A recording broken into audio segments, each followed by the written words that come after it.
Menghindari amukan warga, pelaku pencurian handphone diamankan anggota Provos dari Polda Sumsel di Jalan Aibtu Wahab, Kelurahan 15 Ulu, Kecamatan Jakabaring, Palembang. Anggota Provos yang belakangan diketahui bernama Bribka Harido Valgano melintas di lokasi melihat pelaku dan korban terlibat adu mulut karena pelaku membantah handphone yang ia pegang milik korban yang dicuri beberapa hari lalu dan telah dilaporkan korban ke Polrestabes Palembang.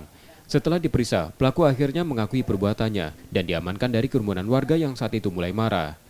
Nah, itu yang dibongkar bagian dapur rumah tetangga. Jadi rumah saya sebelah rumah tetangga bagian dapur yang dibongkar oleh pelaku itu. Dibongkar, terus mendapatkan 3 buah handphone si pelaku itu.